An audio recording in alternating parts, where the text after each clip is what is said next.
সবার আগে চলুন অতিরিক্ত করা বলতে ঠিক কি বোঝায় তা বোঝার চেষ্টা করি। নিশ্চয়ই যারা সীমা অতিরিক্ত করে আল্লাহ তাদের ভালোবাসেন না। কিন্তু আমরা সবাই জানি আল্লাহ আজ্জা ওয়া জাল্লা কোরআনে কাফির বা অকৃতজ্ঞদের নিন্দা করেছেন। আল্লাহ আজ্জা ওয়া জাল্লা তাদেরও সমালোচনা করেছেন যারা মুনাফিক এবং শিরকে লিপ্ত। কিন্তু কোরআনে ব্যাপকভাবে আলোচিত আরেকটি দল সম্পর্কে আমরা তেমন কোনো কথা বলি না, তারা হলো মুসরিফিন। প্রসঙ্গত আপনাদের অবগতির জন্য বলছি, সহজ কথায় মুসরিফিন হলো যারা সীমার অতিরিক্ত, প্রয়োজন অতিরিক্ত বা মাত্রাতিরিক্ত কিছু করে। ফেরাউনের জন্য এই পরিভাষাটি ব্যবহার করা হয়েছিল। কোরআনে বলা হয়েছে ওয়া আন্নাল মুসরিফিন হুম আসহাবুন নার, এবং সীমা লঙ্ঘনকারীরাই জাহান্নামী। তাই এটা আসলেই কঠিন একটা শব্দ। যারা অতিরিক্ত করে, মাত্রাতিরিক্ত করে, আর বেশি বা অতিরিক্ত করার বিভিন্ন পর্যায় রয়েছে। আল্লাহ তাআলা কোরআনে একজন নবীর উদ্ধৃতি দিয়েছেন যখন তিনি তার সম্প্রদায়কে উদ্দেশ্য করে বলছিলেন ওয়ালা তুতিউ আমরাল মুসরিফিন, এবং তোমরা সীমা লঙ্ঘনকারীদের নির্দেশের আনুগত্য করো না। সুতরাং দেখা যাচ্ছে সীমার অতিরিক্ত করা একটা ঘৃণিত খারাপ গুণ, আর বিষয়টা উপলব্ধি করা গুরুত্বপূর্ণ। আল্লাহ আজ্জা ওয়া জাল্লা আকাশের বর্ণনা দিতে গিয়ে বলেছেন আস-সামাআ রাফাআহা ওয়া ওয়াদাআল মিজান, অর্থাৎ তিনি আকাশকে সমুন্নত করেছেন আর তাতে তিনি পাল্লা স্থাপন করেছেন, ভারসাম্য স্থাপন করেছেন। মানে হলো পৃথিবী, চন্দ্র, সূর্য সব কিছু তার নির্দিষ্ট জায়গায় ভারসাম্যপূর্ণ উপায়ে স্থাপন করা হয়েছে। দিন রাতের সাথে ব্যালেন্স রক্ষা করে চলে। মহাকাশে যা কিছু আছে কুল্লুন ফি ফালাকি ইয়াসবাহুন, সবাই আপন আপন কক্ষপথে বিচরণ করে। এভাবেই আল্লাহ বিষয়সমূহ পছন্দ করেন।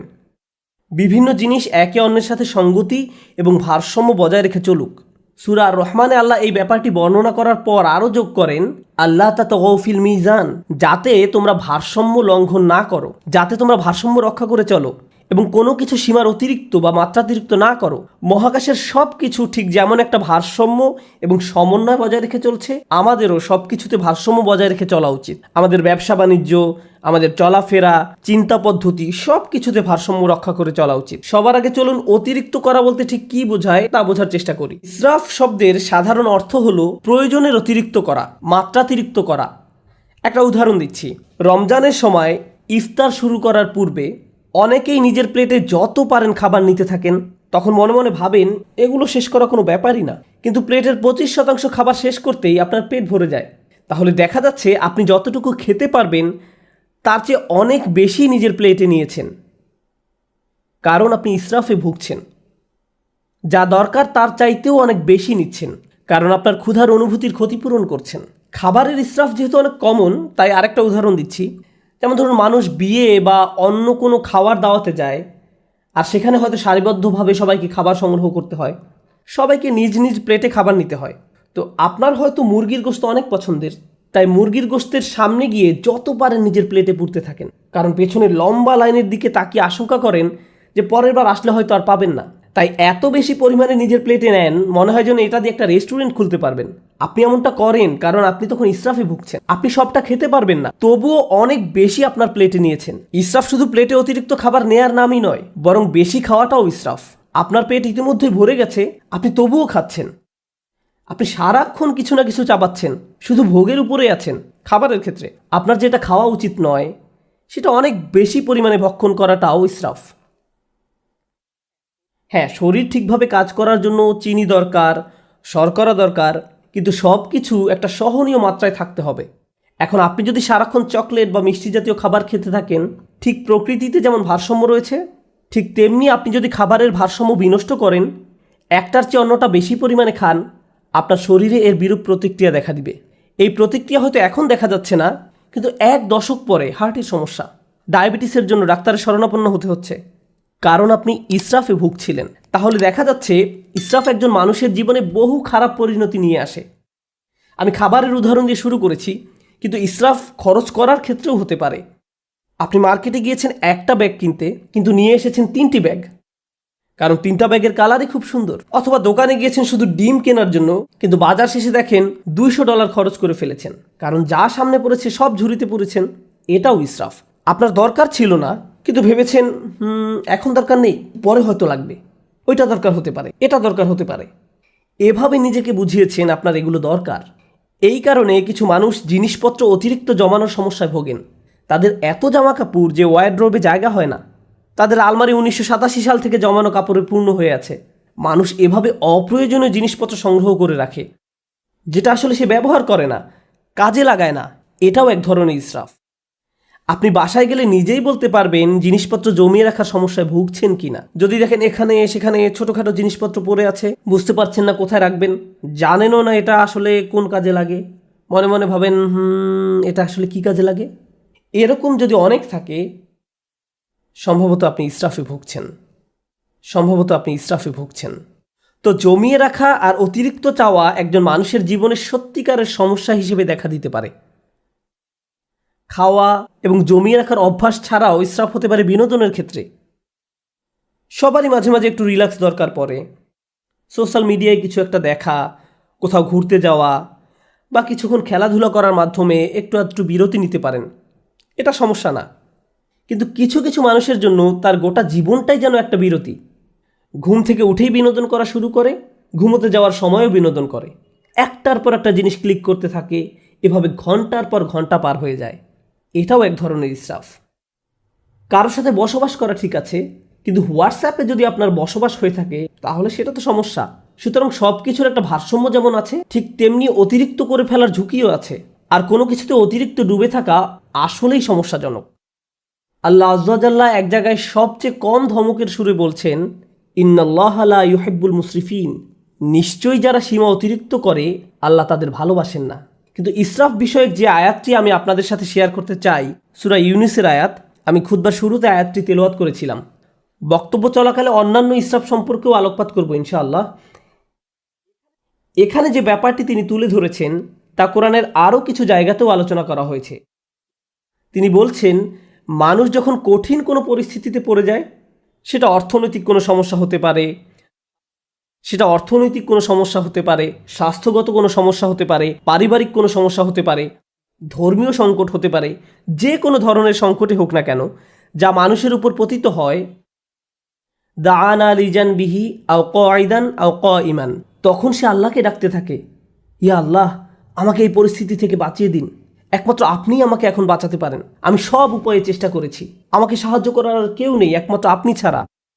যে ব্যক্তি দাঁড়িয়ে বসে শয়নে আল্লাহকে ডাকতে থাকে, ইয়া আল্লাহ, আমার এই সমস্যাটা দূর করে দিন, আমাকে সাহায্য করুন, তখন সে বেপরোয়া হয়ে আল্লাহকে ডাকতে থাকে। ফালাম্মা কাশাফনা আনহু দুররাহ, তারপর যখন আমি তার সেই কষ্ট দূর করে দেই, মাররান কাআল্লাম ইয়াদউনা, তখন সে এমনভাবে চলতে থাকে মনে হয় যেন তাকে কোনো দুঃখ কষ্ট স্পর্শ করার কারণে সে আমাকে ডাকেইনি। তাহলে দেখা যাচ্ছে, যখন আপনি কোনো সমস্যায় পতিত হন তখন বেপরোয়া হয়ে আল্লাহকে ডাকতে থাকেন, কিন্তু আল্লাহ তাআলা যখন সমস্যাটি সমাধান করে দেন তখন পূর্বাবস্থায় ফিরে যান। তখন আমরা এমন আচরণ করি মনে হয় যেন আমরা আল্লাহর নিকট কোনো প্রার্থনা করিনি, আমাদের চোখ থেকে অশ্রু নির্গত হয়নি, কিন্তু আমরা ঠিকই তখন কেঁদেছিলাম। আর এখন আমাদের কষ্ট দূর করে দেওয়ার পর আমরা আল্লাহকে ভুলে গিয়েছি, নিজের মতো করে জীবনে চলা শুরু করেছি। আপনাদের মনে প্রশ্ন আসতে পারে যে এর সাথে তাহলে ইসরাফের সম্পর্ক কি? মনে হচ্ছে এর সাথে ইসরাফের কোনো সম্পর্ক নেই, কিন্তু আল্লাহ যেভাবে এই আয়াতের সমাপ্তি টেনেছেন তার সাথে এর সম্পর্ক রয়েছে। কাযালিকা যুয়্যিনা লিল মুসরিফিনা মা কানু ইয়ামালুন, এভাবেই যারা সীমার অতিরিক্ত করে তাদের জন্য তাদের কাজকর্মগুলোকে চাকচিক্যময় বানিয়ে দেওয়া হয়েছে। এই আয়াতটি আমাদের জীবনের খুবই গোপন একটা বিষয় সম্পর্কে জানান দিচ্ছে। আপনি যদি অমিতব্যয়িতার জিন্দেগি যাপন করেন, সেটা টাকার ক্ষেত্রে হতে পারে, এমন কাজে টাকা ব্যয় করা যেখানে ব্যয় করা উচিত নয়, মাত্রাতিরিক্ত বিনোদন যা সম্পর্কে একটু আগে বলেছি, অতিরিক্ত সামাজিকতা, অর্থাৎ আপনি সব সময় কারো না কারোর সাথে আড্ডা দিয়ে থাকেন, সব সময় বাইরে ঘুরতে যান, বন্ধুদের সাথে মৌজমাস্তি করতে থাকেন, সব সময় মানুষের সাথে কথা বলে সময় কাটান, ফলে ইবাদত করার যথেষ্ট সময় পান না। আপনি যাই করেন না কেন মাত্রাতিরিক্ত করেন। আপনার জীবনযাপন পদ্ধতি যদি এরকম হয়ে থাকে তাহলে সব সময় বিভিন্ন রকমের সমস্যায় পতিত হবেন, আপনার উপর বিভিন্ন কষ্ট আপতিত হবে। আপনারা যেহেতু পুরুষ, তাই পুরুষদের নিয়ে একটা উদাহরণ দেই। একজন পুরুষ হিসাবে আপনার উপর বিভিন্ন রকমের দায় দায়িত্ব আছে। আপনার বাবা মায়ের প্রতি দায় দায়িত্ব আছে, ভাই বোনের প্রতি দায়িত্ব রয়েছে, আপনার স্ত্রীর প্রতি দায়িত্ব রয়েছে, আপনার সন্তান সন্ততির উপর দায়িত্ব রয়েছে, তার উপর রয়েছে ধর্মীয় দায় দায়িত্ব, চাকরির দায় দায়িত্ব, অর্থনৈতিক দায় দায়িত্ব, বন্ধুবান্ধবের খোঁজ খবর নেয়া, নিজের শরীর ঠিক রাখা সহ নানান রকমের ব্যাপার চারিদিক থেকে প্রতিনিয়ত আপনাকে টানছে। এখন কেউ যদি সিদ্ধান্ত নেয় যে সে সব কিছু ভুলে শুধু তার স্বাস্থ্যের উন্নতি নিয়ে পড়ে থাকবে, পাল্লাটা এখন একদিকে নামিয়ে দিয়েছে। সে হয়তো ভালো স্বাস্থ্য অর্জন করবে ঠিকই, কিন্তু জীবনের অন্যান্য ব্যাপারগুলো তার জন্য নানান রকম সমস্যা বয়ে নিয়ে আসবে। অথবা কেউ বলল আমি শুধু আমার সন্তানদের যত্ন নিব, বাবা মায়ের কথা ভুলে যাব। তাদের কথা ভুলে যান, তাহলেও আপনার জীবনে বহু সমস্যা দেখা দিবে। তাই আমরা যদি একটা ব্যাপারের কুরবানি দিয়ে অন্য ব্যাপারগুলো নিয়ে পড়ে থাকি, সব সময় কিছু না কিছু থাকবে যা আপনার মনোযোগের দাবি জানাবে, যার ভারসাম্য রক্ষা করা প্রয়োজন। প্রতিবার যখন আমরা একটা কিছু অতিরিক্ত পরিমাণে করি, এর মাধ্যমে আমরা আসলে অন্য আরেকটা ব্যাপারকে অগ্রাহ্য করি, বঞ্চিত করি, কিছু একটার অধিকার আমরা অস্বীকার করি। ফলশ্রুতিতে আমাদের জীবন পথে নানান রকম সমস্যা এসে জড়ো হয়। তারপর আমরা আমাদের সমস্যা দূর করে দেওয়ার জন্য আল্লাহর কাছে দোয়া করি। আমরা যখন কোনো কষ্টকর সময় পতিত হই, তখন একটি বিষয় আমরা পরীক্ষা করে দেখতে পারি, কোথায় আমি অতিরিক্ত কিছু করেছি, কোন কাজে আমি বেশি আচ্ছন্ন হয়ে পড়েছিলাম, কোন ব্যাপারটা আমি উপেক্ষা করেছি আর কোন ব্যাপারটায় আমি অতিরিক্ত মনোযোগ দিয়েছি। আমি কি কোনো কিছুতে বেশি করে ফেলেছি? এজন্যই কি আমি সমস্যায় পড়েছি? যে ভারসাম্য থাকার কথা ছিল সেটা হারিয়ে ফেলার কারণেই কি এমনটা হয়েছে? অতএব এটা আসলে আমাদের ধর্মের অন্যতম একটা মূলনীতি, খুবই শক্তিশালী একটা মূলনীতি। আরেকটা উদাহরণ দিচ্ছি, নিজে নিজে চিন্তা করে দেখুন। আবেগের ক্ষেত্রে অতিরিক্তের সম্ভাবনা রয়েছে। যেমন রাগ হওয়া সাধারণ ব্যাপার, কেউ আপনাকে খারাপ কিছু বললে আপনার রাগ হবে, এটা স্বাভাবিক একটা প্রতিক্রিয়া। এক্ষেত্রে অতিরিক্ত হবে যদি আপনি দিনরাত 24 ঘন্টা মনের মাঝে সেই ক্রোধ পুষে রাখেন, সারাক্ষণ এটা নিয়ে ক্রোধান্বিত থাকেন। একটি পীড়াদায়ক কথা আপনাকে বলা হয়েছিল আর আপনি কিনা সেই একটি কথা নিয়ে পড়ে রয়েছেন। আপনার চিন্তাভাবনার সব কিছুতেই এটাকে প্রভাব বিস্তার করতে দিয়েছেন। এর ফলে সব কিছুতে আপনার দৃষ্টিভঙ্গি পরিবর্তিত হয়ে গিয়েছে। কোনো কিছুই আপনাকে আর সুখী করে না, ভালো লাগে না। যেসব ব্যাপার আপনাকে কখনোই রাগান্বিত করতো না, সে ব্যাপারগুলো নিয়েও আপনি রেগে যান। সব কিছুতেই আপনি বিরক্তি প্রকাশ করেন। এমনটি যখন ঘটে, তখন আপনার আশেপাশের প্রিয়জনরা এর ফলে কষ্ট পায়। সুতরাং ধারাবাহিক একটা প্রতিক্রিয়া শুরু হয় এবং আপনি নিজেই একটা কষ্টে পতিত হন। কারণ একটা অনুভূতির ক্ষেত্রে আপনি ইসরাফ করেছেন, অনেক দূরে চলে গিয়েছেন। অন্য অনুভূতির ক্ষেত্রেও একই ব্যাপার ঘটেছে। যেমন মজা করা, কৌতুক করা বা মজা করা স্বাভাবিক আচরণ, কিন্তু আপনি যদি সারাক্ষণ হাসি ঠাট্টা করতে থাকেন, শেষে হয়তো কাউকে মনে কষ্ট দিয়ে বসবেন, কোনো কিছুতেই সিরিয়াস হতে পারবেন না। গুরুত্বপূর্ণ কিছু বলা হলো আর আপনি কিনা এটা নিয়ে মশকরা করতে থাকবেন। এর ফলে আপনি অন্য মানুষদের অনুভূতি উপলব্ধি করতে পারছেন না, তাদের প্রয়োজনটা আপনি বুঝতে পারছেন না। তাহলে ইসরাফ একজন মানুষের জীবনে বহু সমস্যা তৈরি করে। ইসরাফ নিয়ে আমার প্রিয় একটা দোয়া, যেটা সূরা আল ইমরানে এসেছে। আমি বহু কারণে এই দোয়াটি পছন্দ করি। তার একটি কারণ হলো, আল্লাহ আযজা ওয়া জাল্লা এমন কিছু মানুষের প্রশংসা করেছেন যারা রাসূলুল্লাহ সাল্লাল্লাহু আলাইহি ওয়াসাল্লামের আগমনের বহু শতাব্দী পূর্বে তাদের নিজেদের নবীর সাথে নিয়ে আল্লাহ রাস্তায় যুদ্ধ করত। সেই মানুষদের নিজেদের নবী ছিল এবং তাদেরকে আল্লাহ রাস্তায় জীবন বিলাতে আহ্বান জানানো হতো। যুদ্ধে যাওয়ার পূর্বে তারা এই দোয়াটি করত, وما كان قولهم إلا أن قالوا রব্বানা ইগফির লানা যুনুবানা ওয়া ইসরাফানা ফি আমরিনা ওয়া সাব্বিত আকদামানা ওয়ানসুরনা আলাল কওমিল কাফিরিন। চারটা বিষয় চেয়ে তারা আল্লাহর নিকট দোয়া করত হাজার হাজার বছর পূর্বে। আল্লাহ দেখলেন এই দোয়াটি এতটাই কালোত্তীর্ণ এবং মূল্যবান যে তিনি দোয়াটিকে কোরআনের অংশ করে দিলেন। প্রথমত আল্লাহ রাস্তায় যুদ্ধ করা এই মানুষগুলো বলতো, হে আল্লাহ, আমাদের পাপগুলো ক্ষমা করে দিন। রব্বানা ইগফির লানা যুনুবানা, রব্বানা ইগফির লানা যুনুবানা, আমাদের ভুলগুলো, আমাদের লজ্জাজনক কাজগুলো ঢেকে দিন। দ্বিতীয়ত ওয়া ইসরাফানা ফি আমরিনা, এবং বিভিন্ন কাজে কর্মে আমাদের যে বাড়াবাড়িগুলো রয়েছে তাও ঢেকে দিন। জীবনের বিভিন্ন ক্ষেত্রে প্রতিটি সিদ্ধান্ত নেওয়ার সময় যে বাড়াবাড়িগুলো করেছি, সীমার অতিরিক্ত যা কিছু করেছি, সেগুলো মাফ করে দিন।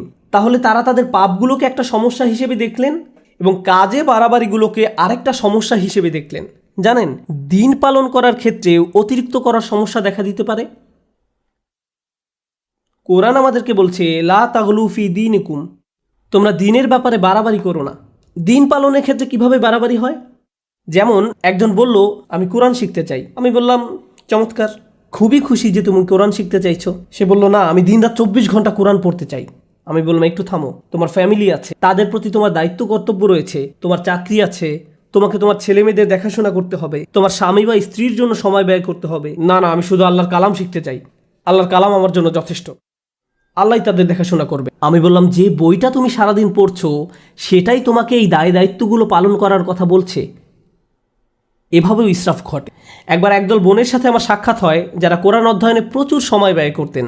তারা দিনে হয়তো 16-17 ঘন্টা সময় ব্যয় করতেন কোরআন অধ্যয়নে। সে সময় দারুণ একটা ব্যাপার ঘটে। আমি তাদের উদ্দেশ্যে বক্তব্য দেওয়ার পূর্বে তাদের গ্রুপের একজনের মেয়ে এসে আমার সাথে দেখা করে।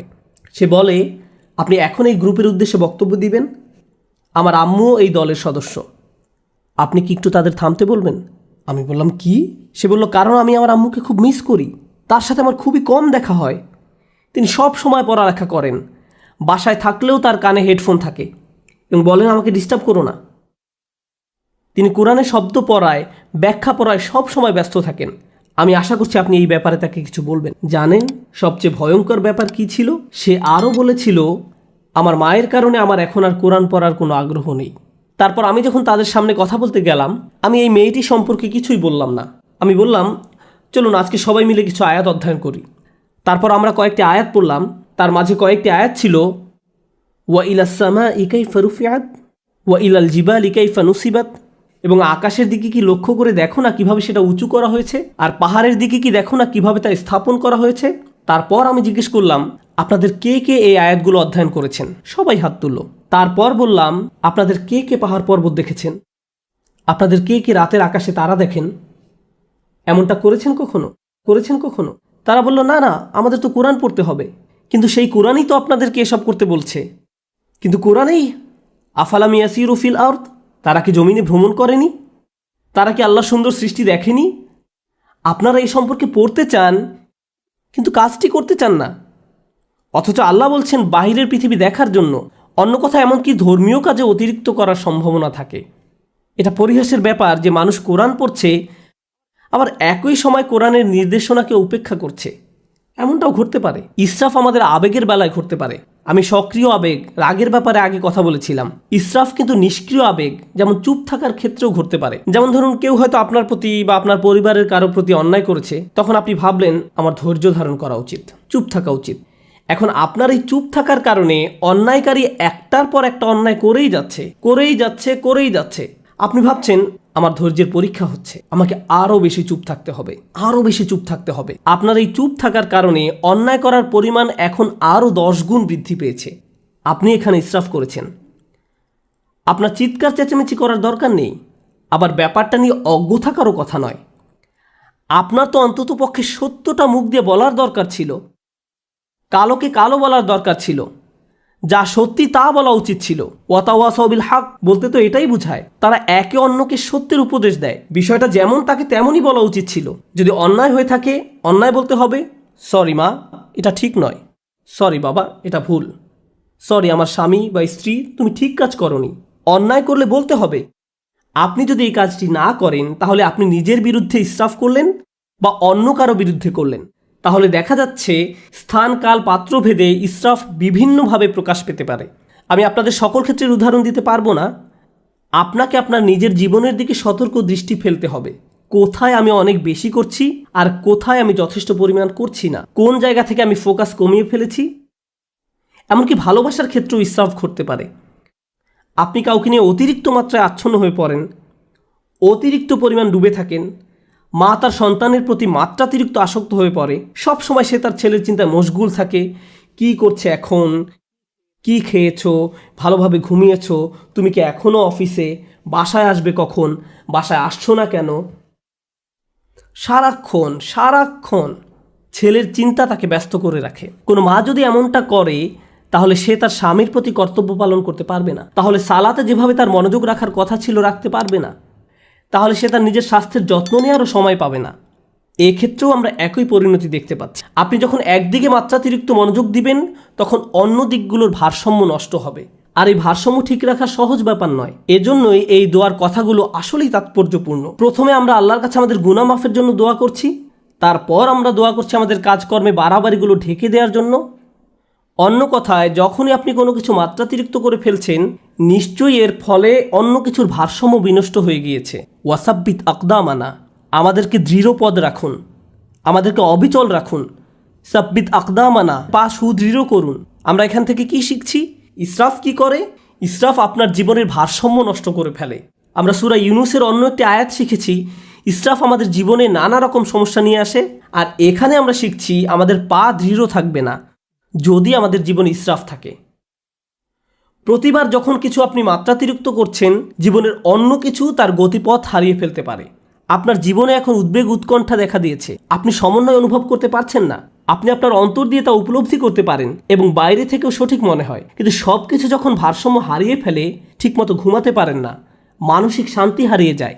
আপনার চিন্তাভাবনার দিকে নজর দিলেই বুঝতে পারবেন ইসরাফ করছেন কিনা। শুধু নিজের চিন্তার দিকে নজর দিলেই, যদি আপনার পা দৃঢ় থাকে এবং যে অবস্থায় আছেন সেখানে যদি নিজেকে নিরাপদ অনুভব করেন, এটা আসলে প্রমাণ করে যে আপনার জীবন থেকে ইসরাফ দূর হয়ে গিয়েছে।